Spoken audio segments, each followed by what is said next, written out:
Hello, my name is Donnie Hansen. I'm a part of the group in Education and Psychology in Brother Wilson's class that will be teaching his daughter Mariah, who's 8 years old and wonderful from what I hear. My first 10 ideas of what I would like to teach would be lessons about it's okay to be different, anti-bullying, including others, risk and reward, gossip, peer pressure, sportsmanship, decisions and consequences, social interaction with boys, and the very first actors.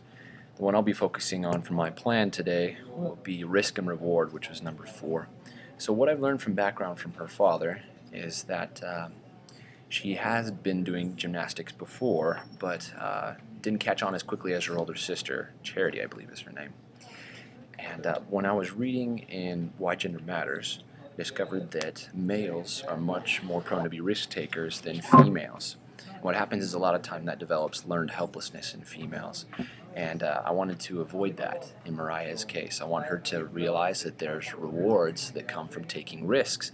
And I also want to get over this schema, or rather this misconception that gymnastics or acrobatics in any case, or even jumping on a trampoline can be fun and desirable. One of the interesting things about this lesson is that I wanted to take her to ijump in Idaho Falls and teach her some different things that would be fun on the trampoline, because I've worked at a trampoline arena before. I've taught kids how to do backflips and front flips and all sorts of things. So I want to help her to get to know how to do fun things on the trampoline so that she doesn't feel that she's a failure for being less talented than her sister Charity. So one of the things about this lesson was situational interest. I'm sure that some of her friends have been to ijump and might think it's fun and enjoyable, and so I think that would catch her attention. Oh, we're going to someplace fun.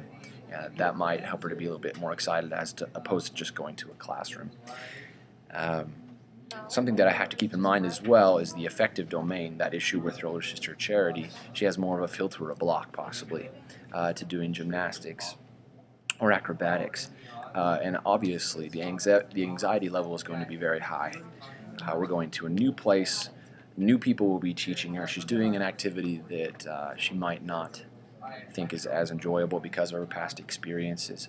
And so my job as a teacher would be make sure that the anxiety doesn't turn into a debilitating anxiety. We've got to make sure that it's facilitating instead of debilitating.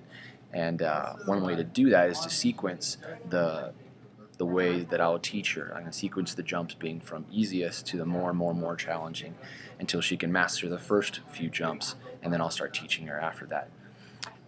But before I have to do that, I have to find out where her zone of proximal development is. And because I'm sure she knows how to jump on a trampoline, but does she know how to land correctly? Does she have any qualms about just jumping into a foam pit?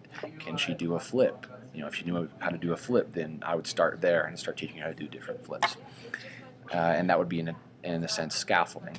I have to use encouragement to coax her on. I have to do physical assistance from time to time to properly show her how to do the actual flips. But I think most of it will be in the cognitive domain as well as the affective domain. In terms of her psychomotor domain, she's pretty well developed, I think, as an 8-year-old child. And from what I know, she's tried different activities. And I know that she wants to be an actor, so I know that she knows how to express herself and to use her body at least a little bit. And so part of this lesson, I think, will be to further and expand her psychomotor domain as well as her affective and cognitive domain. And one other aspect about this lesson is that we're going to ijump. The sensory register is going to be actively off the charts because in this area there's a lot of people, there's a lot of movement, there's a lot of sound and noise. And so as a teacher I have to be aware of that.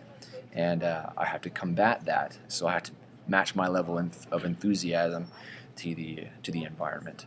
Overall, in the lesson, I want her to be able to learn that there's rewards that come from taking risks. I don't want her to be able to develop learned helplessness.